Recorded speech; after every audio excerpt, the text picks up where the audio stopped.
എൻ്റെ പ്രിയപ്പെട്ട സഹോദരങ്ങളെ, സഹോദരിമാരെ, അതുകൊണ്ട് ഞാൻ ഈ സദസ്സിലിരിക്കുന്നവരോട് പറയുന്നു, ഈ ആണുങ്ങളോട് ഞാൻ പറയുകയാ, നീ മരിച്ചു കഴിഞ്ഞാൽ നീ നല്ലവനാണെന്ന് അള്ളാഹുവിനോട് സാക്ഷി പറയേണ്ട രണ്ടാമത്തെ ആള് അള്ളാഹു ഈമാൻ നൽകുമാറാകട്ടെ.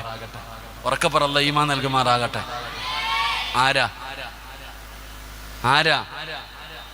ഉറക്കെ പറഞ്ഞ ആരാ? നിന്റെ കൂടെ കിടക്കുന്ന നിന്റെ ഭാര്യ. അള്ളാഹു ഈമാൻ തരുമാറാകട്ടെ. ഉറക്കെ പറ, അല്ലാഹു ഈമാൻ തരുമാറാകട്ടെ. ഈ നിരന്നിരിക്കുന്ന ആണുങ്ങളോട് പറയുകയാ, നീ മരിച്ചുപോയാൽ നീ നല്ലവനാണെന്ന് പറയേണ്ട രണ്ടാമത്തെ ആള് നാട്ടുകാരല്ല. ആരാ പറയേണ്ടത്? നിന്റെ കൂടെ കിടക്കുന്ന, നീ ചെലവിന് കൊടുക്കുന്ന, നീ മഹ്റ് കൊടുത്ത് വിവാഹം കഴിച്ച നിന്റെ ഭാര്യ പറയണം നീ നല്ലവനാണെന്ന്. അള്ളാഹു നമുക്ക് ഈമാൻ തരുമാറാകട്ടെ. ഉറക്കെ പറ, അള്ളാഹു ഈമാൻ തരുമാറാകട്ടെ. പറയോ ഇവിടെ? പറയോ? നിങ്ങള് ഇരിക്കണ ഭർത്താക്കന്മാരോട് ഞാൻ ചോദിക്ക, നിങ്ങളുടെ ഭാര്യ പറയോ നീ നല്ലവനാണെന്ന്? പറയോ താത്താമാരെ? നിങ്ങളുടെ യഥാർത്ഥ സ്വഭാവം എന്താ നിങ്ങളുടെ പെണ്ണുപിള്ളിക്കല്ലേ അറിയത്തുള്ളൂ. ഓള് ലോകത്ത് ആരെക്കുറിച്ചും നല്ലവനാണെന്ന് പറയും, പക്ഷെ നമ്മളിൽ പലരെ കുറിച്ചും പറയാൻ അവർ തയ്യാറാകില്ല. അള്ളാഹു ഈമാൻ തരുമാറാകട്ടെ. കാരണം അത്രയ്ക്ക് നല്ല സ്വഭാവമാണ്, നമ്മുടെ സ്വഭാവം അത്രയ്ക്ക് നല്ലതാ. ഇപ്പൊ ഇതാണ് ഇപ്പോൾ ആണുങ്ങളുടെ സ്വഭാവം എന്ന് പറഞ്ഞാൽ ഇപ്പോൾ വാഴതെല്ലാം കഴിഞ്ഞ് വീട്ടിൽ പോകുമ്പോൾ ചില ഭർത്താക്കന്മാര് ഭാര്യമാരോട് പറയും, ഉസ്താദ് പറഞ്ഞു കേട്ടോടി, ഉസ്താദ് പറഞ്ഞു കേട്ടോ, നിനക്ക് സ്വർഗത്തിൽ പോകണമെങ്കിൽ എൻ്റെ പൊരുത്തം വേണം.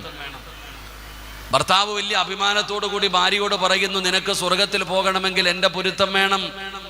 നീ എൻ്റെ മൂക്കിനകത്ത് നിന്ന് ചീഞ്ചലം ഒഴുകി വന്നാൽ അതുപോലും നീ തുടച്ചെടുക്കണം. അല്ലാഹു സുബ്ഹാനഹു വ തആല ഈ ലോകത്ത് ആരുടെയെങ്കിലും മുമ്പിൽ സുജൂദ് ചെയ്യാൻ അല്ലാഹു പറയുമായിരുന്നെങ്കിൽ ഒരു ഭാര്യ തൻ്റെ ഭർത്താവിൻ്റെ മുമ്പിൽ ചെയ്യാൻ പറയുമായിരുന്നു. അത്രയ്ക്കും പവറാണെന്ന ഭർത്താവ് ഭാര്യയോട് പറയുന്നത്. ഭർത്താവ് ഭാര്യയോട് പറയുക, നിനക്ക് സ്വർഗത്തിൽ പോകണമെങ്കിൽ എൻ്റെ പൊരുത്തം വേണം. എൻ്റെ പൊന്നാര കാക്ക, നീ പോണെങ്കിൽ ഓള് വിചാരിക്കണം. അല്ലാഹു ഈമാൻ തരുമാറാകട്ടെ. നീ സ്വർഗത്തിൽ പോകണമെങ്കിൽ ഇതാരാ പറയുന്നത്? എടാ, കഞ്ചാവ് അടിച്ച് കിടക്കുന്നവനെ പെണ്ണുമ്പിള്ളി എടുത്ത് പോയിട്ട് പറയാം, നിനക്ക് സ്വർഗത്തിൽ പോകണമെങ്കിൽ എൻ്റെ പൊരുത്തം വേണമെന്ന്. നാട് മുഴുവനും പെണ്ണും പിടിച്ച് കിടക്കുന്നവനാ ഭാര്യ എടുത്ത് പോയി പറയുന്നത്. എൻ്റെ പ്രിയപ്പെട്ട സഹോദര, നിനക്ക് പോകണമെങ്കിൽ ഓള് വിചാരിക്കണം, ഓളുടെ പൊരുത്തം കൂടെ നിനക്ക് വേണം. അള്ളാഹു നമുക്ക് ഈമാൻ നൽകുമാറാകട്ടെ. അള്ളാഹു ഈമാൻ നൽകുമാറാകട്ടെ. എൻ്റെ പ്രിയപ്പെട്ട സഹോദരങ്ങളെ, പറയുമോ ഇല്ലയോ എന്ന് അവനവൻ സ്വന്തമായിട്ടൊന്ന് ചിന്തിക്ക്.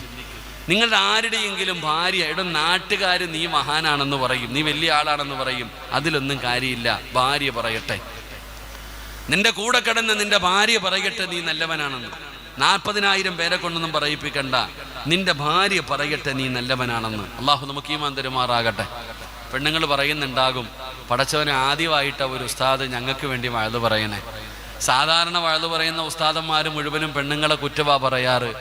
ആദ്യമായിട്ടാണ് ഒരു ഉസ്താദ് നമുക്ക് വേണ്ടി പറയുന്നത് എന്ന് ചിന്തിക്കുന്നവരുണ്ടാകും. അൽഹംദുലില്ലാ, അള്ളാഹു നിങ്ങൾക്ക് അർഹമായ പ്രതിഫലം നൽകുമാറാകട്ടെ. എൻ്റെ പ്രിയപ്പെട്ടവരെ, നമ്മുടെ ഭാര്യ പറയണം. എന്താണ് ചങ്ങാതി, നിന്റെ സ്വഭാവം അങ്ങനെയായിരിക്കണം. നിന്റെ ഭാര്യയോട് നിന്റെ രഹസ്യവും നിന്റെ പരസ്യവും നിന്റെ ഭാര്യക്കറിയാം. നാട്ടുകാരുടെ മുമ്പിൽ നീ വലിയ ആളാ, അങ്ങനെ ചിലതുണ്ട്. നാട്ടുകാർക്ക് മുഴുവനും കൊടുക്കും, നല്ല കാര്യങ്ങൾക്ക് വേണ്ടിയൊക്കെ കൊടുക്കും. എന്താപ്പാ KL 86C 5167, KL 86C 5167, ഇത് ബ്ലോക്കായി കിടക്കുന്നുണ്ടെന്ന് മാറ്റിക്കൊടുക്കുക. അള്ളാഹു നമ്മുടെ വഴി എളുപ്പമാക്കി തരുമാറാകട്ടെ. ഇവിടെ നമ്മുടെ ഭാര്യ പറയണം. നമ്മൾ ഇപ്പൊ ഇവിടെ നോക്കിക്കാ, ചോദിച്ചാൽ തരാനും പിടിക്കാനൊക്കെ ആൾക്കാരുണ്ടാകും. നാട് മുഴുവൻ ഇങ്ങനെ നടന്ന് 4 പെണ്ണ് കെട്ടാം, 4 വരെ പെണ്ണ് കെട്ടാം. അല്ലാഹു നമ്മുടെ കുടുംബ ജീവിതത്തിൽ അള്ളാഹു ബർക്കത്ത് ചെയ്യുമാറാകട്ടെ. അവിടെ ഇവിടെ ഒളിച്ചൊക്കെ പെണ്ണ്, എന്തിനാണ് മക്കളെ ഒളിച്ചും പാത്തൊക്കെ പെണ്ണ് കിട്ടുന്നെങ്കിൽ അഭിമാനത്തോടെ നല്ലപോലെ കെട്ട്. ഇതെങ്ങനെ എവിടെയെങ്കിലും പോയി ആരും അറിയാതെ ഒന്നിനെ കല്യാണം കഴിക്കും. കല്യാണം കഴിച്ചിട്ടൊരു വാടക വീട്ടിൽ കൊണ്ടിട്ടിട്ട് മാസത്തിൽ വല്ലപ്പോഴും ആഴ്ചയിൽ ഒരു ദിവസം ഇങ്ങനെ പോയിട്ട് പിരിവിന് പോണ പോലെ പോയിട്ട് വരാൻ പറ്റൂല. നീ വിവാഹം കഴിച്ചു കഴിഞ്ഞാൽ ഭാര്യമാരുടെ ഇടയിൽ വേർതിരിവ് കാണിക്കാൻ പാടില്ല. തൻ്റെ ഭാര്യമാരുടെ ഇടയിൽ ഏതെങ്കിലും ഒരു മനുഷ്യൻ വേർതിരിവ് കാണിച്ചാൽ അവൻ നരകത്തില. അള്ളാഹു കാത്തിരക്ഷിക്കുമാറാകട്ടെ. അപ്പൊ നീ നാട്ടുകാരറിഞ്ഞൊന്നും അറിയാതെ ഒന്നും ഒളിച്ചും പാത്തും എന്തിനാ കെട്ടണമെങ്കിൽ അന്തസ്സോടെ കെട്ട്, എല്ലാവരും അറിയട്ടെ. കെട്ടാൻ നിനക്ക് ധൈര്യമുണ്ടല്ലോ. അപ്പൊ പിന്നെ നാട്ടുകാർ മുഴുവനും അറിയ അന്തസ്സോടെ മഹല്ലുകാർ അറിഞ്ഞ് കല്യാണം കഴിക്ക്. എന്തിനാ ഒളിച്ചും പാത്തും നടക്കുന്നത്? എൻ്റെ സഹോദരിമാരോട് ഞാൻ പറയുന്നത്, നിങ്ങളുടെ ഭർത്താവിനെ കല്യാണം കഴിക്കാൻ ആഗ്രഹമുണ്ടെങ്കിൽ എന്തിനായിക്ക ഒളിച്ചും പാത്തും നടക്കണം? അന്തസ്സോടെ കെട്ടിക്കൊണ്ടുവാ, ഈ വീട്ടിൽ കൊണ്ടുവന്ന് നിർത്തുമെന്ന് പറയണം. അള്ളാഹു നമ്മുടെ ഭാര്യ സഹോദരിമാർക്ക് ഈമാൻ നൽകുമാറാകട്ടെ. പറയോ? പറയും. ഒന്ന് പോയി നോക്ക് കെട്ടുന്ന കാര്യമൊക്കെ. നിങ്ങളിന്ന് വയത് കഴിഞ്ഞിട്ട് ഈ ചിരിക്കണ കാക്കാനോട് ഞാൻ പറയാ, ഇന്ന് വയത് കഴിഞ്ഞിട്ട് തിരിച്ച് വീട്ടിൽ ചെന്നു, എല്ലാ ജോലിയും കഴിഞ്ഞ് നീയും ഭാര്യയും കൂടെ കട്ടിലിൽ കിടക്കുമ്പോൾ ചുമ്മാതെ ഒന്ന് ചോദിക്കണം, ആയിഷ എടി ഞാൻ മരിച്ച നീ എന്നെ കുറിച്ച് നല്ലത് പറയുമോ എന്ന് ചോദിച്ചു നോക്കിയേ. നിങ്ങളൊന്ന് ചോദിച്ചു നോക്കിയേ, എന്താ മറുപടി എന്നറിയാം. എൻ്റെ പ്രിയപ്പെട്ട സഹോദരങ്ങൾ, അതുകൊണ്ട് ഞാൻ പറയുന്നത് ഭാര്യമാർക്ക് കൊടുക്കേണ്ട പരിഗണനയും സ്ഥാനവും കൊടുക്കണം. അവർക്ക് എന്താണോ ആവശ്യമുള്ളതൊക്കെ വാങ്ങിച്ചു കൊടുക്കണം. നമ്മുടെ ഭർത്താവിൻ്റെ ബാധ്യതയാ. തൻ്റെ ഭാര്യയ്ക്ക് വേണ്ടത് കൊടുക്കേണ്ടത് ഭർത്താവിൻ്റെ ബാധ്യതയാ. അല്ല അവരുടെ അല്ല, അത് വാങ്ങിച്ചു കൊടുക്കണം. അവൾക്ക് നിർബന്ധമൊന്നുമില്ല വീട് തൂക്കണമെന്നോ തുണി കഴുകണമെന്നോ മക്കളെ നോക്കണമെന്നോ നിർബന്ധമൊന്നുമില്ല. അതൊക്കെ നമ്മുടെ ഉത്തരവാദിത്തങ്ങളാ. വീട്ടിൽ നിന്റെ ഭർത്താവിൻ്റെ തുണി ഭാര്യ കഴുകി കൊടുക്കണം. ഭർത്താവിന് മക്കൾക്കും ഭർത്താവിനും ഭക്ഷണം വെച്ച് തരണം. ഇതൊന്നും പെണ്ണിനെ പറ്റി പറഞ്ഞിട്ടുള്ള കാര്യമല്ല. അത് അവൾക്ക് ചെയ്തു തരുന്ന ഒരു ഹിദ്മത്ത്. എൻ്റെ ഭാര്യയോട് ഞാൻ പറയാം, നിനക്ക് ഭക്ഷണം വെച്ച് തരണം, എനിക്ക് വസ്ത്രം കഴിത്തത് പറയാൻ അവകാശമില്ല. കാരണം അതൊക്കെ നമ്മൾ ചെയ്യേണ്ട കാര്യം. നമ്മുടെ അതിഥിയായി വന്നവളാണ് നമ്മുടെ ഭാര്യ. അള്ളാഹു നമ്മുടെ കുടുംബ ജീവിതത്തിൽ അള്ളാഹു ബർക്കത്ത് ചെയ്യുമാറാകട്ടെ. ഇത് കൊടുക്കാതെ വരുമ്പോഴാണ് ഈ പെണ്ണുങ്ങൾ പല കാര്യങ്ങളും ചെയ്യുന്നത്. ഇപ്പൊ ഭർത്താവിൻ്റെ പൈസ അനുവാദമില്ലാതെ എടുക്കുന്ന പെണ്ണുങ്ങളുണ്ട്. ഭർത്താവിൻ്റെ അനുവാദമില്ലാതെ പൈസ എടുക്കുന്ന പെണ്ണുങ്ങളുണ്ട്. നബി സല്ലല്ലാഹു അലൈഹി വസല്ലമ തങ്ങളുടെ മുമ്പിൽ മഹദിയായ ഹിന്ദ് റളിയല്ലാഹു തആല നബി തങ്ങളുടെ മുമ്പിൽ വന്നു. എന്നിട്ട് പറഞ്ഞു, നബിയെ, എൻ്റെ ഭർത്താവ് അബൂ സുഫിയാൻ എനിക്ക് ചെലവിനൊന്നും തരാറില്ല നബിയെ, എനിക്ക് ചെലവിന് തരാറില്ല. ഞാൻ അതുകൊണ്ട് ഇടയ്ക്കിടയ്ക്ക് എനിക്ക് ആവശ്യമുള്ള പൈസ ഞാൻ എടുക്കാറുണ്ട്. അത് പാടുണ്ടോ നബിയെ? അത് ശരിയാണോ നബിയെ?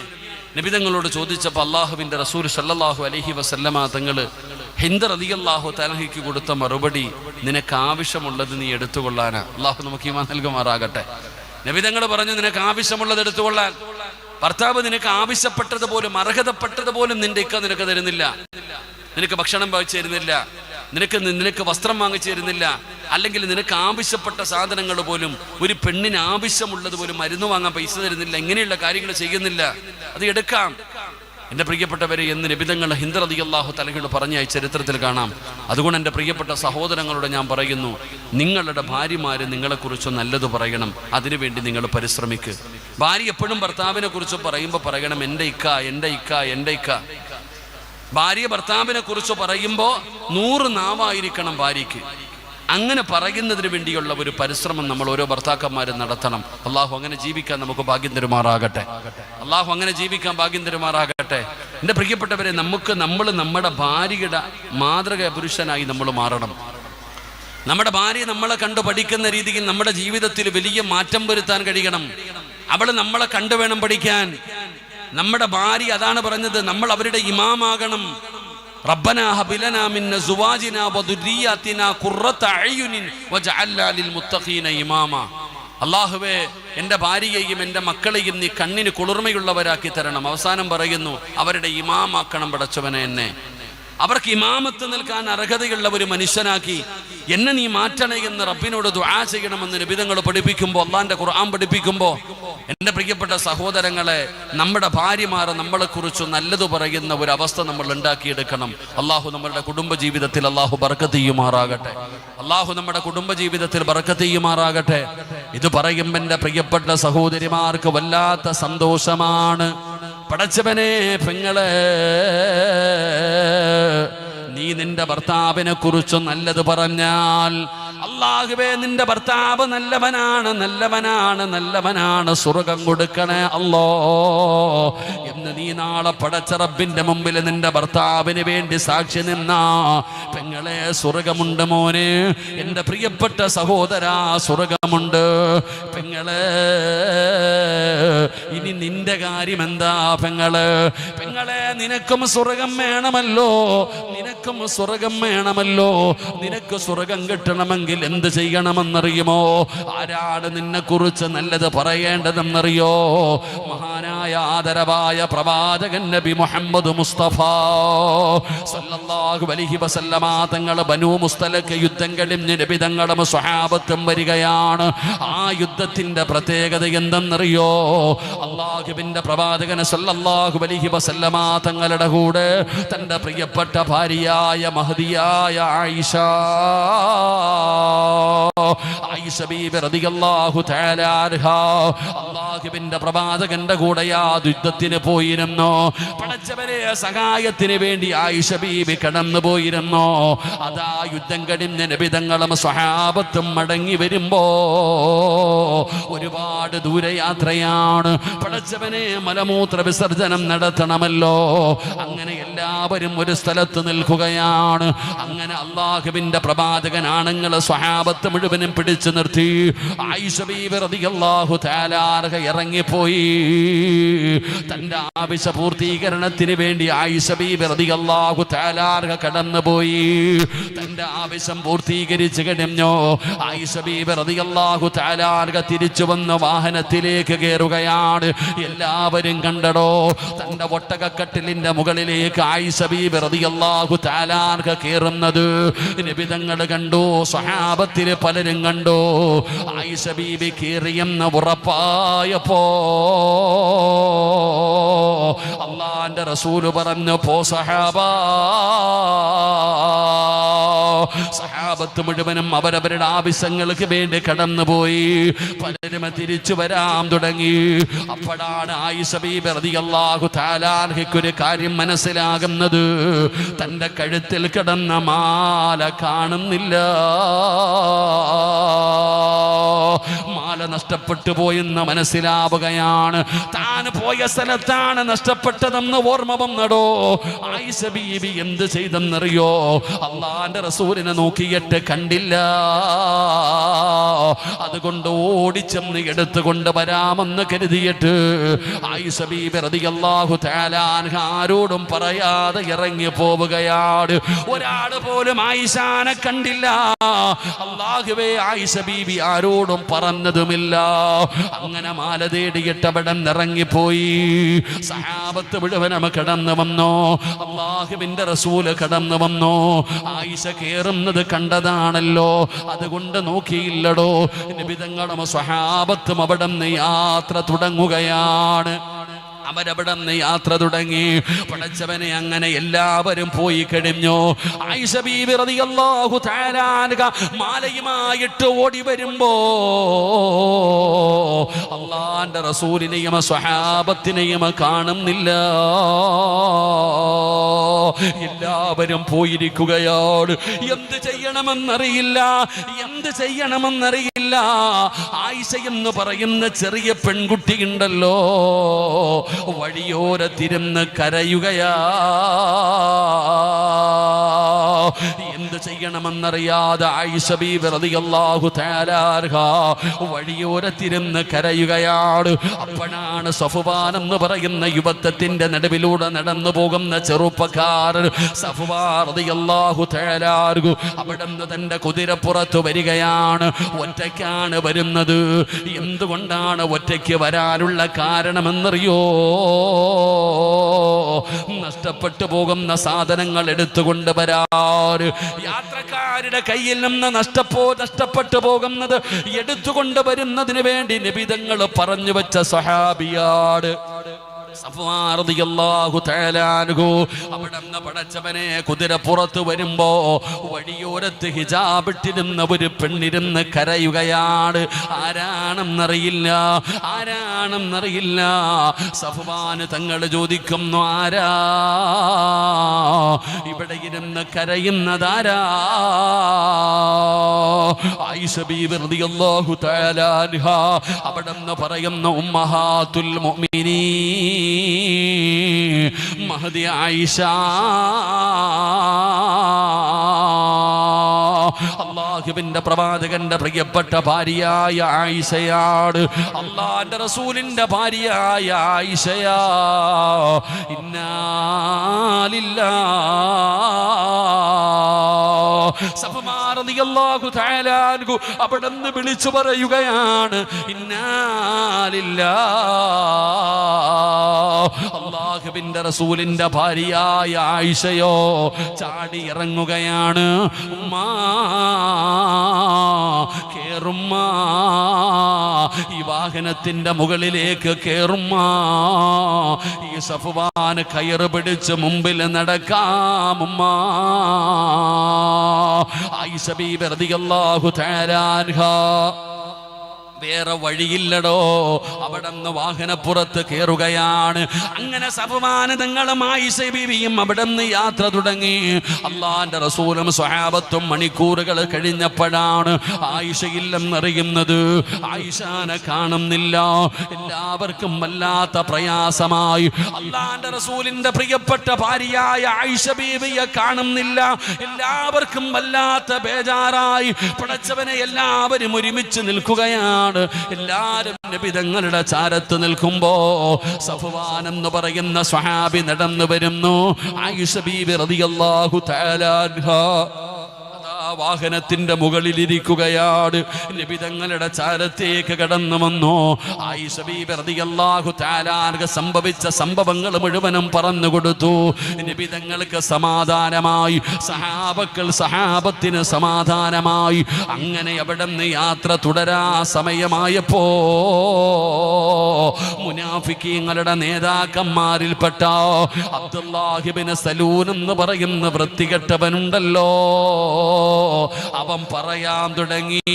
രണ്ടുപേരും ചെറുപ്പക്കാരാണ്, ഒറ്റയ്ക്കാണ് വന്നത്. രണ്ടുപേരും ചെറുപ്പക്കാരാണ്, ഒറ്റയ്ക്കാണ് വന്നത്. ഒരുപാട് നേരം ഒരുമിച്ചാണ് വന്നത്. രണ്ടുപേരും എന്തെങ്കിലുമൊക്കെ ചെയ്തിട്ടുണ്ടാകും. രണ്ടുപേരും എന്തെങ്കിലുമൊക്കെ ചെയ്തിട്ടുണ്ടാകും.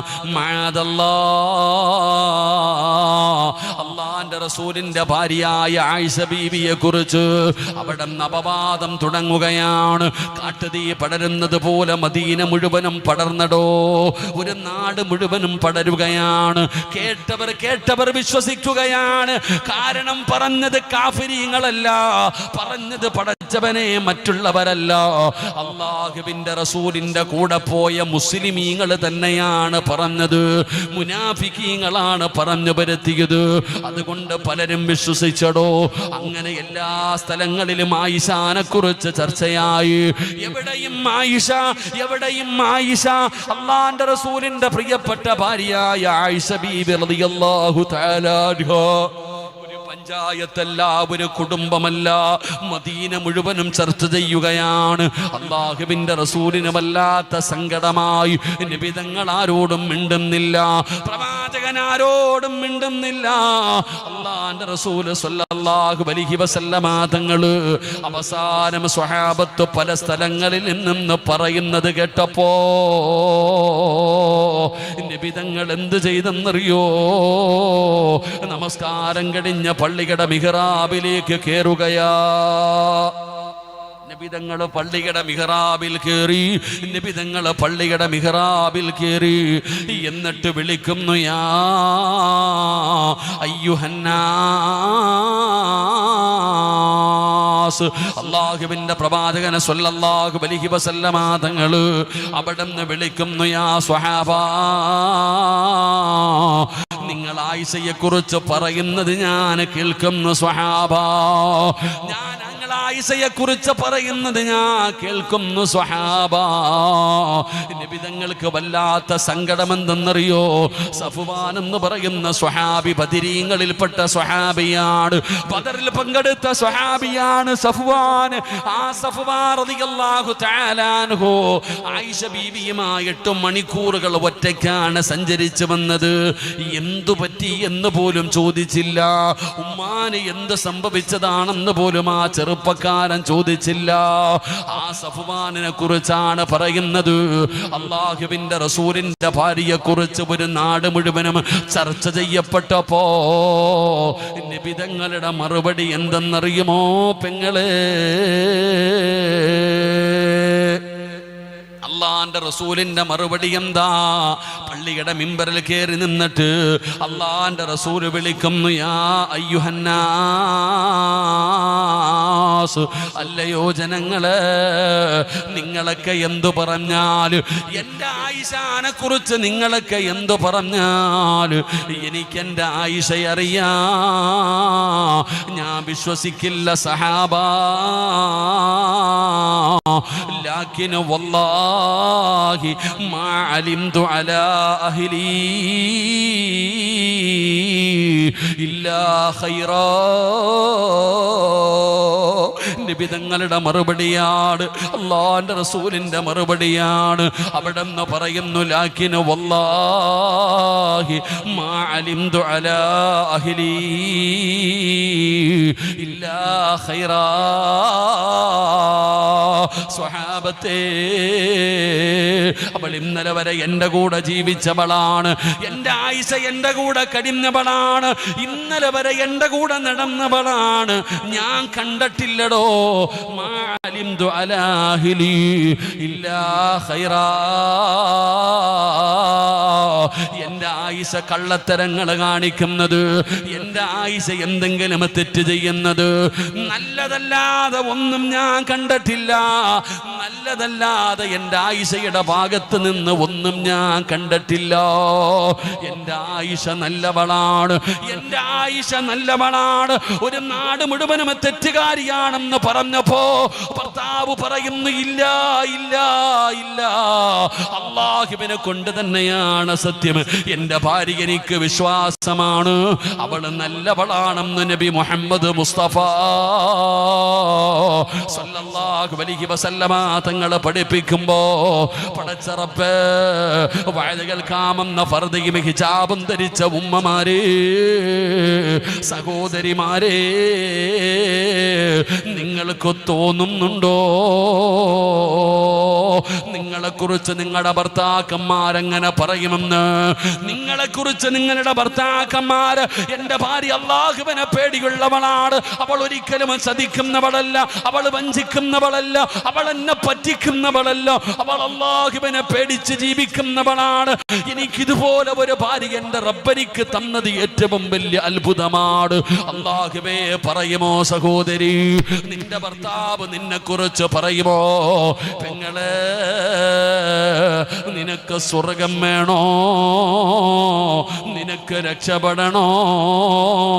നിന്റെ ഭർത്താവിൻ്റെ പൊരുത്തം വേണമുമ്മ. ആ മനുഷ്യൻ പറയണം നീ നല്ലവളാണെന്ന്. അല്ലാഹുവിന്റെ റസൂൽ സല്ലല്ലാഹു അലൈഹി വസല്ലമ തങ്ങളുടെ ഭാര്യ ആയിഷ ബീവിയെ കുറിച്ച് ഒരു വ്യഭിചാര ആരോപണം ഒരു വാർഡല്ലടോ, ഒരു പഞ്ചായത്തല്ല, ഒരു നാട് മുഴുവനും ചർച്ച ചെയ്തു. അപ്പോഴും നബിതങ്ങൾ പറഞ്ഞത്, എനിക്കറിയാം എൻ്റെ ആയിഷാനെ, അവൾ അങ്ങനെ ചെയ്യൂല. അള്ളാഹു നമുക്ക് ഈമാൻ നൽകുമാറാകട്ടെ. നമ്മുടെ ജീവിതം, നമ്മുടെ അവസ്ഥ ആലോചിക്കേ. എവിടെന്നെങ്കിലും ആരെങ്കിലും പറഞ്ഞു നിന്റെ ഭാര്യ ടൗണി ഒരുത്തൻ്റെ കൂടെ നിൽക്കുന്നത് കണ്ടു, അല്ലെങ്കിൽ അവനുമായിട്ട് ബന്ധമുണ്ട്, അല്ലെങ്കിൽ ചാറ്റ് ചെയ്തു, അല്ലെങ്കിൽ ഫോൺ വിളിച്ചു, എന്തെങ്കിലും ഒരു കാര്യം പറഞ്ഞു കഴിയുമ്പോൾ നമ്മൾ പറയുന്ന മറുപടി, ഞാൻ വരുന്നതിന് മുമ്പേ നീ പൊക്കോണം വീട്ടിൽ. നമ്മൾ പറയുന്നൊരു മറുപടി എന്താ? ഞാൻ വരുന്നതിന് മുമ്പേ നീ രക്ഷപ്പെട്ടോണം, വീട്ടിൽ പോയാലേ കഴിഞ്ഞു. അത് സത്യമോ? അതൊന്ന് തിരക്കുവാനുള്ള മനസ്സുപോലും നമ്മളിൽ പലരും കാണിക്കാറില്ല. എടാ ചങ്ങാതി, 25 കൊല്ലം നിന്റെ കൂടെ കിടന്ന ഭാര്യ നിനക്ക് മനസ്സിലാക്കാൻ പറ്റുന്നില്ലല്ലോ. ഞാൻ ചോദിക്കുന്നത്, എൻ്റെ പ്രിയപ്പെട്ടവരെ, ഭർത്താവ് ഭാര്യ സംശയത്തിന്റെ ലോകമാ. ഭാര്യ ഭർത്താവ് സംശയത്തിന്റെ നിഴൽ കാണുന്നു, ഭാര്യ ഭർത്താവിനെ സംശയത്തിന്റെ നിഴൽ കാണുന്നു. അതിന്റെ കാരണം എന്തേ? അങ്ങോട്ടും ഇങ്ങോട്ടുമുള്ള വിശ്വാസം നഷ്ടപ്പെട്ടു പോകുന്നു. അള്ളാഹു നമ്മളെ കാത്തുരക്ഷിക്കുമാറാകട്ടെ. എന്തുകൊണ്ടാണ് വിശ്വാസം നഷ്ടപ്പെട്ടു പോകുന്നത്? എൻ്റെ പ്രിയപ്പെട്ട സഹോദരങ്ങളെ, ഭർത്താവ് ഭാര്യയുടെ ഫോൺ എടുക്കാൻ പാടില്ല, ഭാര്യ ഭർത്താവിൻ്റെ ഫോൺ എടുക്കാൻ പാടില്ല. ആ ഒരവസ്ഥയിലേക്ക് നമ്മൾ ചിന്തിക്കുക, സ്വന്തമായിട്ട് മൊബൈലുള്ളവരൊക്കെ ഒന്ന് കൈവക്കിക്കേ. മൊബൈലുള്ളവരൊക്കെ ഒന്ന് കൈവക്കടോ. കള്ളത്തരം പറയരുത്, തമാശയ്ക്ക് പോലും കള്ളം പറയാൻ പാടില്ലെന്നാ. മൊബൈലുള്ളവരൊക്കെ ഒന്ന് കൈവക്കിക്കേ. മൊബൈലുള്ളവരൊക്കെ ഒന്ന് കൈവക്കിക്കേ. താത്താമാരൊക്കെ ഒന്ന് കൈവക്കിക്കേ. സ്വന്തമായിട്ട് മൊബൈലുള്ളവർ. അല്ലാഹു ഈമാൻ നൽകുമാറാകട്ടെ. എടോ, കോടികൾ വെക്കുന്ന ലോക്കർ ഉണ്ടല്ലോ, കോടികൾ വെക്കുന്ന ലോക്കറിനില്ലാത്ത ലോക്കാണ് എല്ലാവരുടെയും ഫോണിൽ. ഓരോ ആണും പെണ്ണും വിട്ടിരിക്കുന്നത്. ഇവിടുത്തെ സ്റ്റേറ്റ് ബാങ്കും സൗത്ത് ഇന്ത്യൻ ബാങ്കും ഒക്കെ പോയി നോക്കിക്കേ, അതിൻ്റെ ലോക്കറിന് പോലും ഇത്രയും ലോക്ക് ഉണ്ടാവില്ല. അത്രയ്ക്ക് ലോക്കാ. പടച്ചോനെ, കയറണമെങ്കിൽ തന്നെ ലോക്ക്, ഓപ്പൺ ആക്കണമെങ്കിൽ ലോക്ക്. ഞാൻ വഴുത കഴിഞ്ഞൊരിക്കൽ സ്റ്റേജിൽ നിന്ന് ഇറങ്ങിയപ്പോൾ ഒരു വാപ്പ വന്നിട്ട് പറഞ്ഞു, ഉസ്താദ് ഒരു ഫോട്ടോ എടുക്കണം. ഒരു പ്രായം ചെന്ന മനുഷ്യനാ, നിന്ന് കൊടുത്തു. അദ്ദേഹം ലോക്ക് അടിക്കുന്നത് ഇന്ന് എനിക്ക് ഓർമ്മയുണ്ട്, എൻ്റെ കണ്ണ് തള്ളിപ്പോയി. ആ വാപ്പയുടെ ലോക്ക് പോലും അങ്ങനെയുള്ള ലോക്കുകളായി ഇന്ന് ഫോണുകളിൽ. ആണും പെണ്ണും മറച്ചു വെക്കുകയാ. ഭാര്യ ചോദിക്കുന്നു, നിങ്ങൾ എന്തിനാ എൻ്റെ ഫോൺ പരിശോധിക്കുന്നത്? നിങ്ങൾ എന്തിനാ എൻ്റെ ഫോൺ എടുക്കുന്നത്? ഭർത്താവ് ചോദിക്കുന്നു, നിങ്ങൾ എന്തിനാ, നിനക്ക് സംശയ രോഗമാടി, എൻ്റെ ഫോൺ എടുത്ത് ഇങ്ങനെ പരിശോധിക്കുന്നു, അയാൾക്ക് സംശയ, പരസ്പരം അങ്ങോട്ടും ഇങ്ങോട്ടും. ഞാൻ ചോദിക്കട്ടെ സഹോദരി, എന്തിനാ ലോക്ക്? മറച്ചു വെക്കാനുള്ളത് കൊണ്ടല്ലേ ലോക്ക്? മറച്ചു വെക്കാൻ എന്തെങ്കിലും ഉള്ളത് കൊണ്ടല്ലേ? ധൈര്യമായിട്ട് നിന്റെ വീട്ടിൽ കൊണ്ടുപോയിട്ട് ഹാളിൽ ഇങ്ങനെ വെക്കാൻ ധൈര്യമുണ്ടോ കാക്ക? ഈ വലിയ കൊലകൊമ്പനല്ലേ? ലോക്കിടാതെ വീടിന്റെ മുമ്പിൽ കൊണ്ടുപോയിട്ട് ഭക്ഷണം കഴിക്കുന്ന ഹാളിന്റെ മുകളിൽ കൊണ്ടുപോയി ആർക്ക് വേണമെങ്കിലും ഇത് എടുത്തു നോക്കാൻ പറ്റുന്ന രീതിയിൽ ഇത് കൊണ്ടുപോയിട്ട് വെക്കാൻ ധൈര്യമുണ്ടോ? നിങ്ങൾക്ക് സിറാജ്, എടാ എൻ്റെ ഫോണിന്റെ ലോക്ക് ഞാൻ ആർക്ക് വേണമെങ്കിലും പറഞ്ഞുതരാം, എൻ്റെ ഭാര്യയ്ക്ക് വരെ അറിയാം. എൻ്റെ ഫോണിന്റെ ലോക്കും എൻ്റെ ഭാര്യയുടെ ഫോണിന്റെ ലോക്കും ഒന്ന് തന്നെയാണ്. അള്ളാഹു ഞങ്ങളുടെ ജീവിതത്തിൽ ബർക്കത്ത് ചെയ്യുമാറാകട്ടെ. ആമീൻ പറയടോ. അള്ളാഹു ബർക്കത്ത് ചെയ്യുമാറാകട്ടെ. ഇന്നെൻ്റെ ഭാര്യയുടെ ബർത്ത്ഡേയാ. ഇന്നെൻ്റെ ഭാര്യയുടെ ബർത്ത്ഡേ. അവൾ എൻ്റെ അടുത്ത് ഇന്നലെ ചോദിച്ചു നാളത്തെ ദിവസത്തിൻ്റെ പ്രത്യേകത എന്താണെന്ന്. ഇന്നെൻ്റെ ഭാര്യയുടെ ബർത്ത്ഡേ. അള്ളാഹു ആ പാവത്തിന് ആഫിയത്തുള്ള ദീർഘായുസ് കൊടുക്കുമാറാകട്ടെ. ഒരാമീൻ പറയടോ. അള്ളാഹു അവൾക്ക് ആഫിയത്തുള്ള ദീർഘായുസ് കൊടുക്കുമാറാകട്ടെ. 2 ദിവസം കഴിഞ്ഞാൽ ഞങ്ങളുടെ വിവാഹ വാർഷികമാണ്. 24-ാം തീയതി ഞങ്ങളുടെ വിവാഹ വാർഷികമാണ്. അള്ളാഹു ഞങ്ങളുടെ ജീവിതത്തിൽ ബർക്കത്ത് ചെയ്യുമാറാകട്ടെ. ഇങ്ങനെ തന്നെ, അതിനില്ല ദുആ മാത്രമേ ഉള്ളൂ. വിവാഹ വാർഷികം വരുമ്പോഴും എപ്പോഴും എല്ലാ വർഷം വരുമ്പോഴും ഞാൻ ദുആ ചെയ്യാറുണ്ട്. ഓൾക്ക് ഇതിനേക്കാളും വലിയ സമ്മാനം എന്ത് കൊടുക്കാനാ? ബർത്ത്ഡേക്ക് കേക്ക് മേടിച്ച് ഞാൻ എൻ്റെ ജീവിതത്തിൽ ഇതുവരെ കേക്ക് മേടിച്ചിട്ടില്ല. എൻ്റെ മകൻ, എൻ്റെ സിനാൻ നഈമിൻ്റെ ബർത്ത്ഡേ വന്നപ്പോൾ ചോദിച്ചു, വാപ്പ ഒരു കേക്ക് മേടിക്കോ, വേറെ പണി വല്ലതും ഉണ്ടെന്ന് നോക്കടാന്ന്. മോൻ തന്നെ പറയുന്നുണ്ട്, വെറുതെ എന്തിനാടോ ആ കേക്ക് മേടിച്ച് പൈസ കളയണത്? അള്ളാഹിനോട് ദുആ ചെയ്യ്. അള്ളാഹു നമ്മുടെ മക്കളെയൊക്കെ നല്ല മക്കളാക്കി തെരുമാറാകട്ടെ. ഞാൻ പറഞ്ഞത് നമ്മുടെ ഫോണിന്റെ ലോക്ക്. അപ്പൊ നമ്മൾ പറയുന്ന ഒരു കാരണം, ഉസ്താദ്, കുട്ടികളെടുത്ത് ഗെയിം കളിക്കാതിരിക്കാനാ. കുറെ കാലം വരെ, എനിക്ക് തോന്നുന്നു കൊറോണയ്ക്ക് മുമ്പ് വരെ നമ്മൾ പറഞ്ഞിരുന്നൊരു മറുപടി, ഉസ്താദ് കുട്ടികളെടുത്ത് ഗെയിം കളിക്കാതിരിക്കാനാ ലോക്കിട്ടത്. നിന്റെ ഈ പട്ടി എറിയുന്ന ഫോൺ എന്തിനാ മക്കൾക്ക്? പാപ്പ, നിന്റെ ഫോൺ നിന്റെ മോന് വേണോ? പെങ്ങളെ, നിന്റെ ഫോൺ വേണോ? നിന്നെക്കാലും വില കൂടിയ ഫോണുമായിട്ട്, തലകണ എത്രയുള്ള ടാബുമായിട്ടാ മക്കൾ നടക്കുന്നത്. നിന്റെ ഫോൺ ആർക്ക് വേണം? ഇവിടെ നമുക്ക് മറച്ചു വെക്കാൻ പലതും ഉണ്ടടോ. കള്ളത്തരങ്ങൾ. ഭാര്യയുടെ ഫോൺ ഭർത്താവ് തൊടരുത്, ഭർത്താവിന്റെ ഫോൺ ഭാര്യ തൊടരുത്. ഓ, അള്ളാഹു ആലം പടച്ചവനെ, ഭർത്താവ് കക്കൂസി പോകുമ്പോഴും അതും കൊണ്ടാ നടക്കുന്നത്. അള്ളാഹു കാത്തിരക്ഷിക്കുമാറാകട്ടെ. അള്ളാഹു കാത്തിരക്ഷിക്കുമാറാകട്ടെ. എന്തിനാ നീ പരിശോധിക്കണം, എന്തിനാണെന്ന് ചോദിക്കണ ചങ്ങാതിമാർ. കള്ളത്തരങ്ങൾ ഇതെല്ലാം തുറന്ന പുസ്തകമാകണം. അങ്ങനെ എന്തുകൊണ്ടാണെന്ന് സ്നേഹമില്ല, ചതിയും വഞ്ചനയും കാണിക്കുന്ന എന്തുകൊണ്ട്? ഇന്ന് ചതിയും വഞ്ചനയുടെ കാലമാ. പറ്റിക്കേണ്ടവർക്ക് എങ്ങനെ വേണമെങ്കിലും പറ്റിക്കാം, ചതിക്കേണ്ടവർക്ക് എങ്ങനെ വേണമെങ്കിലും ചതിക്കാം. പക്ഷെ ഒന്ന് ഓർത്തു വെച്ചോ, കൊടുക്കുന്നതേ തിരിച്ചു കിട്ടത്തുള്ളൂ. അള്ളാഹു നമുക്ക് ഈമാൻ നൽകുമാറാകട്ടെ. ആമീൻ പറ. എടാ, നീ വിചാരിക്കുന്നെന്തേ? നീ ഇങ്ങനെ ഒളിച്ചും പാത്തും പലതും ചെയ്തുകൊണ്ട് നടക്കുന്നു. ഒരു ദിവസം നിന്നെയും പറ്റിക്കപ്പെടും. അള്ളാഹു കാക്കുമാറാകട്ടെ. പെങ്ങളെ, നീ ഇങ്ങനെ 2-3 സിമ്മുമായിട്ട് ചാറ്റി നടന്നോ? നിന്റെ ഇക്ക തങ്ങളാണെന്നാ നീ വിചാരിക്കണേ. ഒരു ദിവസം ഓനും പോകും. അതങ്ങനെയാണ്, അതിൻ്റെ നിയമം അങ്ങനെ. അള്ളാഹു നമ്മളെ കാത്തിരക്ഷിക്കുമാറാകട്ടെ. എൻ്റെ പ്രിയപ്പെട്ട സഹോദരങ്ങൾ, അതുകൊണ്ട് സ്നേഹമില്ലട ഇന്ന് ഭാര്യയ്ക്കും ഭർത്താവിനും സ്നേഹമൊന്നുമില്ല. പരാതി, ഉസ്താദെ കല്യാണം കഴിഞ്ഞ സ്നേഹം പോയി, പ്രേമിച്ചപ്പോൾ എന്തായിരുന്നില്ലേ, ചക്കര മുത്തേന്നൊക്കെ ആയിരുന്നു. എൻ്റെ പ്രിയപ്പെട്ടവരെ, എന്തൊരു സ്നേഹമായിരുന്നു. പക്ഷെ ഇപ്പം എല്ലാം പോയി. സ്നേഹമില്ല ഉസ്താദെ. എങ്ങനെ സ്നേഹം ഉണ്ടാകും പെങ്ങളെ? എടാ, നിങ്ങൾ ആലോചിച്ച് നോക്കി. ഈ ഇരിക്കണ ആണുങ്ങളോട് ഞാൻ ചോദിക്കട്ടെ, പെങ്ങളോട് ഞാൻ ചോദിക്കട്ടെ, നീ മരിച്ചുപോയി എന്ന് കരുതുക. അള്ളാഹു നിങ്ങൾക്ക് ആഫിയത്തുള്ള ദീർഘായുസ് നൽകുമാറാകട്ടെ. നിങ്ങൾ മരിച്ചു, 3 കഴിഞ്ഞു, 7 കഴിഞ്ഞു, 11 കഴിഞ്ഞു, 17 കഴിഞ്ഞു, 10-21 ദിവസം കഴിഞ്ഞു. അപ്പോഴാ ഒരാൾ വന്നിട്ട് നിന്റെ ഭർത്താവിനോട് പറയുന്നു, ചങ്ങായി, ഭാര്യ മരിച്ചുപോയി, എന്ത് ചെയ്യാൻ? അതൊക്കെ റബ്ബിന്റെ തീരുമാനം. നിനക്ക് വലിയ പ്രായമൊന്നും ഇല്ലല്ലോ, മക്കളൊക്കെ ചെറുതല്ലേ, നമുക്കൊരു കല്യാണം ആലോചിച്ചാലോ? മരിച്ചുപോയ നിന്റെ ഭർത്താവിന്റെ ചാരത്ത് വന്നിട്ട് ഒരാൾ പറയുക, അളിയ, ഒരു നല്ല പെൺകുട്ടിയുണ്ട്, നമുക്കൊന്ന് ആലോചിച്ചാലോ? ഭർത്താവ് പറയുന്ന മറുപടി, 40 കഴിയട്ടെ എളിയ, അല്ലെങ്കിൽ നാട്ടുകാർ വല്ലതും പറയും. അള്ളാഹു കാത്തിരക്ഷിക്കുമാറാകട്ടെ. ഭർത്താവിന്റെ മറുപടി എന്തെന്നറിയോ? 40 കഴിയട്ടെ, 40 ആവുന്നതിന് മുമ്പ് കെട്ടിയ നാട്ടുകാരെന്തെങ്കിലും പറയും. അതുകൊണ്ടൊരു 40 ദിവസം നീ ക്ഷമിക്ക്. അള്ളാഹു നമുക്ക് ഈമാൻ തരുമാറാകട്ടെ. ഇനി നമ്മൾ മരിച്ചോ എന്ന് കരുതുക. നമ്മൾ മരണപ്പെട്ട് കഴിഞ്ഞാൽ ഒരു പെണ്ണ് 4 മാസവും 10 ദിവസവും ഇദ്ദയിരിക്കണം.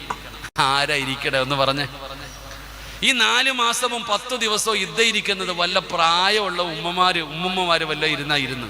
40 കഴിയുന്നത് വരെ തട്ടിയും മുട്ടിയിട്ട് ആദ്യം റൂമിന് പുറത്ത് ചാടും, പിന്നെ അടുക്കളയിൽ കയറും, പിന്നെ ഹാളിൽ കയറും, പിന്നെ സിറ്റ് ഔട്ടിലായി, പിന്നെ പുറത്തായി. ഇതൊക്കെ ആരാ? അള്ളാഹു കാത്തിരക്ഷിക്കുമാറാകട്ടെ. സ്നേഹമില്ലടോ അങ്ങോട്ടും ഇങ്ങോട്ടും. ഞാൻ പറയുന്നത് പരസ്പരം സ്നേഹമില്ല, വിശ്വാസമില്ല. എന്തുകൊണ്ട് സംഭവിച്ചു അത്? പരസ്പരം സ്നേഹവും മനസ്സു തുറന്ന് സ്നേഹിക്കാൻ കഴിയണം, മനസ്സു തുറന്ന് പരസ്പരം പങ്കുവെക്കാൻ കഴിയണം. അതാണ് ഭാര്യയും ഭർത്താവും. അള്ളാഹു സന്തോഷമുള്ള ജീവിതം നൽകുമാറാകട്ടെ. അള്ളാഹു നമുക്ക് സന്തോഷമുള്ള ജീവിതം നൽകുമാറാകട്ടെ. പലരും ചോദിക്കും, ഉസ്താദെ വലിയ സമാധാനമില്ല ഉസ്താദെ, സന്തോഷമില്ല ഉസ്താദെ. എൻ്റെ പ്രിയപ്പെട്ട സഹോദരങ്ങളെ, സമാധാനമുള്ള ഒരു ജീവിതം വേണോ? സമാധാനമുള്ള ഒരു ജീവിതം വേണോ? ഇന്ന് സമാധാനമില്ലടോ. ഈ വാഴ കേൾക്കാൻ വന്നിരിക്കുന്ന പണക്കാരനാണ്, സമ്പത്തുണ്ട്, കാറുണ്ട്, വീടുണ്ട്, അള്ളാഹു എല്ലാം കൊടുത്തിട്ടുണ്ട്. ആ മനുഷ്യൻ പറയുകയാ, ഉസ്താദേ മരിക്കണമെന്ന് തോന്നുകയാണ്, സമാധാനമില്ല, സന്തോഷമില്ല. പെങ്ങളെ, സ്വർണം ആവശ്യത്തിനുണ്ട്, ഫർദയുണ്ട്, കാറുണ്ട്, വീടുണ്ട്, മക്കളുണ്ട്, ഭർത്താവുണ്ട്, ആരോഗ്യമുണ്ട്. അല്ലാഹ് എനിക്കെല്ലാം തന്നു പെങ്ങള്, അല്ലാഹു നിനക്കെല്ലാം തന്നിട്ടും നീ പറയുന്നു, ഉസ്താദ് എൻ്റെ പുതിയ പള മാത്രം നേരെയായില്ലല്ലോ.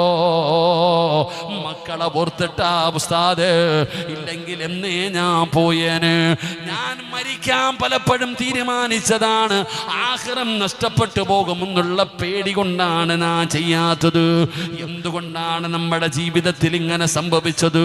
അല്ലാഹുവേ, പരിശുദ്ധമായ ഖുർആനിൽ അല്ലാഹു സുബ്ഹാനഹു വ തആല പറയുകയാ, വിവാഹം കഴിച്ച അല്ലാഹു അവർക്ക് സമാധാനം കൊടുക്കുമെന്ന് അല്ലാഹുവിന്റെ വിശുദ്ധ ഖുർആൻ.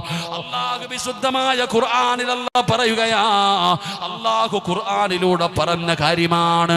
നിങ്ങൾ വിവാഹം കഴിക്കണ്, വിവാഹം കഴിച്ചാൽ അല്ലാഹു അവർക്ക് സമാധാനമുള്ള ജീവിതം കൊടുക്കും, അവർക്ക് സമാധാനം കൊടുക്കുമെന്ന് അല്ലാഹുവിന്റെ ഖുർആൻ പറയുമ്പോ നിനക്ക് സമാധാനമില്ലാത്തതിന്റെ കാരണം എന്താ? സമാധാനമില്ല.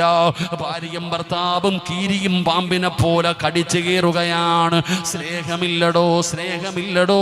പടച്ചവനെ അങ്ങോട്ടും ഇങ്ങോട്ടും വിട്ടുവീഴ്ച ചെയ്യാ തയ്യാറാകുന്നില്ല. ചതിയാണ്, വഞ്ചനയാണ്, ചതിയാണ്, വഞ്ചനയാണ്. എൻ്റെ പ്രിയപ്പെട്ട സഹോദരാ, സഹോദരി, എന്തിനാ മോളെ അല്ലാഹു തന്ന ജീവിതം ഇങ്ങനെ മെഴുകുതിരി ഉരുക്കുന്നത് പോലെ ഉരുക്കി ഉരുക്കി കളയുന്നത്? എന്തിനാ ചതി കാണിക്കുന്നത്? ചതിക്കുന്നവരെങ്ങനെയാ നാളെ പരലോകത്ത് വരുന്നതെന്നറിയോ? അല്ലാഹുവിന്റെ റസൂല് പറയുകയാ, ഭർത്താവിനെ വഞ്ചിക്കുന്ന ഭാര്യമാരെ, ഭാര്യമാരെ വഞ്ചിക്കുന്ന ഭർത്താക്കന്മാരെ, ചതിയന്മാര് നാളെ പടച്ച റബ്ബിന്റെ പരലോകത്തേക്ക് കടന്നു വരുന്ന രംഗമെങ്ങനെയെന്നറിയോ? അല്ലാഹുവിന്റെ പ്രവാചകം പറയുകയാ, നാളെ മലദ്വാരങ്ങളിൽ കൊടികുത്തി വെച്ച ഒരു വിഭാഗം വരികയാണ്. അവരെഴഞ്ഞഴഞ്ഞാണ് വരുന്നത്. അവരുടെ മലദ്വാരങ്ങളിൽ കൊടികുത്തി വെച്ചിരിക്കുകയാണ്. പടച്ചവനെ, പുഴുത്തു നാറിയ കോലത്തില് ജനങ്ങൾ മുഴുവനും മൂക്കുപൊത്തുകയാണ് ദുർഗന്ധം കാരണം. അങ്ങനെ വൃത്തികെട്ടവരെ പോലെ നാളെ പരലോകത്തേക്ക് ഒരു വിഭാഗം കടന്നു വരുമെന്ന് നബി മുഹമ്മദ് മുസ്തഫ സല്ലല്ലാഹു അലൈഹി വസല്ലമ തങ്ങൾ പറയുകയാണ്. മലദ്വാരങ്ങളിൽ കൊടികുത്തി വെച്ചിട്ട് നടക്കാൻ കഴിയാതെ എഴഞ്ഞെഴഞ്ഞു വരുന്ന വിഭാഗം ആരാ നബിയേ? ആരാ നബിയേ? സ്വഹാബാ, അവര് ചതിയന്മാരാ സ്വഹാബാ. അതുകൊണ്ട് പെങ്ങള്, പരസ്പരം വിശ്വാസമുണ്ടാകണം പെങ്ങള്. ചെറുപ്പക്കാരാ, സ്നേഹമുണ്ടാകണം മോനെ. നിനക്കതിന്റെ പ്രതിഫലം അറിയാഞ്ഞിട്ടാ അല്ലാഹുവിന്റെ പ്രവാചകൻ സ്വല്ലല്ലാഹു അലൈഹി വസല്ലമ തങ്ങൾ പറയുകയാ, ഇന്ന് വഅദ് കഴിഞ്ഞ് വിടന്ന് തിരിച്ചു നീയും നിന്റെ ഭാര്യയും കൂടെ വീട്ടിലേക്ക് പോവുകയാ. നടന്ന് നടന്ന് ആരാരുമില്ലാതെ വീടിന്റെ ഇടവഴിയിലെത്തി. നിന്റെ കൂടെ നീയും ഭാര്യയും മാത്രമേ ഉള്ളൂ, കൂടെ വേറെ ഒരാളുമില്ല. അങ്ങനെ ഭാര്യയും ഭർത്താവും വീടിന്റെ ഇടവഴിയിലേക്ക് കടന്നു ചെന്നു. ആ സമയത്ത് ഒരു ഭർത്താവ് തന്റെ ഭാര്യയുടെ കയ്യിലൊന്ന് പിടിച്ചാ, ഒരു ഭർത്താവ് തന്റെ ഭാര്യയുടെ കയ്യില്, നാട്ടുകാർ വീട്ടുകാര് കാണാനല്ല. റോഡിലൂടെ ബൈക്കിന്റെ പുറകില് ഭാര്യയെ വെച്ച് കൊണ്ടുപോകുന്ന ചെറുപ്പക്കാര് നടു റോഡിലൂടെ പോകുമ്പോഴും കെട്ടിപ്പിടിച്ചിരിക്കുകയാണ്. അഭിനയമാടോ, അഭിനയമാടോ, ഷോയാടോ?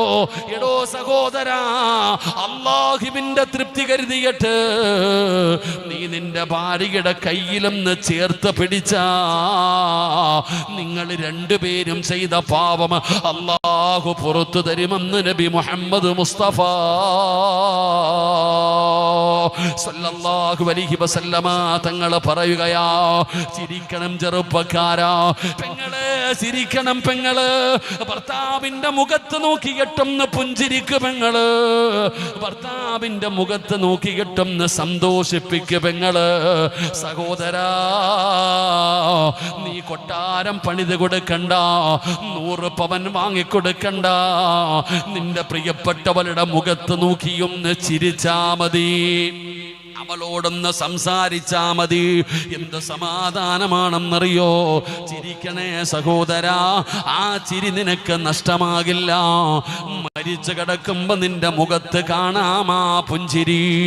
അത്രയ്ക്കും പുണ്യമുണ്ട് കുടുംബ ജീവിതത്തിന്. അല്ലാഹുവേ, ഞങ്ങളുടെ ജീവിതത്തിൽ നീ ബറക്കത്ത് നൽകണേ അല്ലാ. ഞങ്ങളുടെ മനസ്സുകൾ അടുപ്പിക്കണേ അല്ലാ. ഞങ്ങളെ സ്വർഗത്തിലും കുടുംബം സ്വർഗത്തിലും ജോഡികളാക്കണേ അല്ലാ. സംഘാടകർ ബക്കറ്റുമായി നിങ്ങളുടെ മുമ്പിലേക്ക് കടന്നു വരികയാണ്. മനസ്സറിഞ്ഞുകൊണ്ടൊരു സദക്കയെടുക്ക്, മനസ്സറിഞ്ഞുകൊണ്ടൊരു സദക്കയെടുക്ക്. നഷ്ടമാകില്ലടോ, നഷ്ടമാകില്ലടോ. നിങ്ങളുടെ ഒരാളുടെയും 5 നയാ പൈസ വെറുതെ അല്ലാഹുവിന് കൊടുക്കണ്ട. വെറുതെ നിങ്ങൾ അല്ലാഹുവിന് കൊടുക്കണ്ട. അല്ലാഹുവേ കൊടുത്താ പ്രതിഫലം നിനക്കൊക്കെയാണ്. എടാ ചെറുപ്പക്കാരാ, അല്ലാഹു തന്നതിൽ നിന്നൊരൽപ്പം എടുത്തു കൊടുക്കണ പൊന്നുമോനെ. അസ്സദഖത്തു റദ്ദുൽ ബലാ. സദഖ വിപത്തുകളെ തട്ടിമാറ്റുമെന്നാണ്, സദഖ വിപത്തുകളെ തട്ടിമാറ്റുമെന്നാണ്. സദഖയ്ക്ക് പവറുണ്ടടോ, സദഖയ്ക്ക് പവറുണ്ടടോ. ഏതു മാരകമായ രോഗത്തെയും തട്ടിമാറ്റാ സദഖയ്ക്ക് പവർ ഉണ്ടടോ സഹോദരാ. ഏത് കീറി മുറിക്കുന്ന രോഗമാകട്ടെ, അല്ലാഹുവിന്റെ പ്രവാചകം പറയുകയാണ്, അല്ലാഹുവിന് ചില അടിമകളുണ്ട്. പെങ്ങളെ ഉസ്താദേ, ഏത് മരുന്ന് കഴിച്ചിട്ടും എന്റെ വേദന മാറുന്നില്ല, രോഗം മാറുന്നില്ല. സങ്കടം പറയുന്ന ഉമ്മ, രോഗം മാറണോ ഉമ്മ? വേദന മാറണോ പെങ്ങളെ? അല്ലാഹുവിന്റെ റസൂൽ പറയുകയാണ്, അല്ലാഹുവിന് ചില അടിമകളുണ്ട്, അല്ലാഹുവിന് ചില അടിമകളുണ്ട്. ആ അടിമകൾക്ക് രോഗം വന്നാ അവര് സദഖ കൊടുത്ത് ചികിത്സിക്കുമെന്ന് ആദരവായ പ്രവാചകൻ നബി മുഹമ്മദ് മുസ്തഫ സല്ലല്ലാഹു അലൈഹി വസല്ലമ തങ്ങൾ പറയുകയാണ്, അവർക്ക് രോഗം വന്നാ അവര് സദഖ കൊടുക്കുമടോ, സദഖ കൊടുത്ത് ചികിത്സിക്കുമടോ. അതാ പള്ളിക്ക് കൊടുക്കുന്നത്, അതാണ് കോളേജുകൾക്ക് കൊടുക്കുന്നത്, അതാണ് മദ്രസകൾക്ക് കൊടുക്കുന്നത്. സദഖ കൊടുത്തിട്ട് ദുആ ചെയ്യാൻ പറയുന്നത് രോഗം ശിഫയാക്കാനുള്ള മരുന്നാ. ചെറുപ്പക്കാരാ, മനസ്സറിഞ്ഞ് കൊടുക്കുമോനെ. ക്യാൻസർ പനി പടരുന്നത് പോലെ പടരുന്ന കാലമാണ്. പടച്ചവരെ, ഒരടയാളവുമില്ലടോ. ഇന്ന് ഞാൻ ട്രെയിനിൽ വരുമ്പോ കാസർഗോഡുകാരനായ പടച്ചവനെ ഒരു കൂട്ടുകാരൻ, അല്ലാഹുവേ ആ സഹോദരന് നീ ശിഫ കൊടുക്കണേ അല്ലാ. പടച്ചവനെ, കാസർഗോഡ് നെല്ലിക്കുന്നുള്ള എൻ്റെ ഒരു പ്രിയപ്പെട്ട സുഹൃത്ത് കോഴിക്കോട് നിന്ന് കയറിയതാണ്. പടച്ചവനെ, ഞാൻ നോക്കുമ്പോ ഒരു സഹോദരൻ സൈഡിൽ കിടക്കുന്നുണ്ട്, തലയിൽ മുടിയില്ല, മാസ്ക് വെച്ചിട്ടുണ്ട്. എനിക്ക് മനസ്സിലായി, അല്ലാഹുവേ പടച്ചവനെ, സംസാരിച്ചപ്പോ പെങ്ങളെ 4 ലക്ഷം രൂപയുടെ ഇഞ്ചക്ഷൻ എടുത്തിട്ടാ വരുന്നത്. ഉസ്താദേ, 4 ലക്ഷം രൂപ ഒരു ഇഞ്ചക്ഷന്, പടച്ചവനെ എന്ന് ചിന്തിച്ചു നോക്കടോ. ലക്ഷങ്ങൾ പോകുന്ന വഴിയറിയില്ല. അല്ലാഹുവേ, ഈ മജ്‌ലിസിന്റെ ബറക്കത്ത് കൊണ്ട് ശിഫ കൊടുക്കണേ അല്ലാ. ചെറുപ്പക്കാരാ കളിച്ചും ചിരിയും തമാശയുമായി നടക്കുകയാ. പടച്ചവനെ തലവേദനയാണ് ഒരു ചെറുപ്പക്കാരന്. പടച്ചവനെ ഒരു പൊന്നുമോനെ തലവേദനയാണ്. ഹോസ്പിറ്റലിൽ കൊണ്ടുപോയി ടെസ്റ്റ് ചെയ്തപ്പോ സ്കാൻ ചെയ്തപ്പോ ഡോക്ടർമാർക്കൊരു സംശയമാണ്. പടച്ചവനെ 10 ദിവസം കഴിഞ്ഞ് വീണ്ടും വരാ പറഞ്ഞു വിട്ടിരിക്കുകയാ. റഹീമായ അല്ലാ, ഈ മജ്‌ലിസിന്റെ ബറക്കത്ത് കൊണ്ട് ശിഫ കൊടുക്കണേ അല്ലാ. ഈ മാസം 30-ാം തീയതി അവന് 18 വയസ്സ് തികയുകയാ. ബർത്ത്ഡേ ആഘോഷിക്കാൻ കാത്തിരുന്നവനാ സഹോദരാ. ഇത്രയേ മനുഷ്യന്റെ കാര്യമുള്ളൂ. പടച്ചവനെ നിമിഷം നേരം മതി ട്യൂമർ വരാൻ, ക്യാൻസർ വരാൻ, എന്തെല്ലാം മാരക രോഗങ്ങളാണ്. പടച്ചവനെ കിഡ്നി മാറ്റി വെക്കാൻ മുസ്തഫ എന്ന് പറയുന്ന പയ്യന്നൂരുകാരൻ നാടിന്റെ പരിസരമാണ്. അല്ലാഹുവേ, എറണാകുളം ലക്ഷർ ഹോസ്പിറ്റലിൽ വെച്ച് പരിചയമാണ്. 2 കിഡ്നിയും മാറ്റിവെച്ച സഹോദരൻ, അദ്ദേഹത്തിന്റെ പിതാവ് ഇവിടെ എവിടെയോ ഇരിക്കുന്നുണ്ട്. അല്ലാഹുവേ, ലക്ഷങ്ങൾ ചെലവഴിച്ച് മാറ്റിവെച്ച മനുഷ്യനാണ്. ശിവ കൊടുക്കണേ അല്ലാ, ആഫിയത്തുള്ള ദീർഘായുസ് കൊടുക്കണേ അല്ലാ. അദ്ദേഹത്തിന്റെ ഭാര്യ സന്താനങ്ങൾ അനുഗ്രഹിക്കണേ അല്ലാ. മാരകമായ രോഗങ്ങൾ കൂട്ടിവെച്ചിരിക്കുന്നതൊന്നും മതിയാകില്ല ചെറുപ്പക്കാരാ. പെങ്ങളെ വീടും പറമ്പും സ്വർണവും പോയാലും അത് മുഴുവനും വിറ്റാലും മാറാത്ത രോഗങ്ങൾ അല്ലാഹുവേ ശിഫ നൽകണേ അല്ലാ.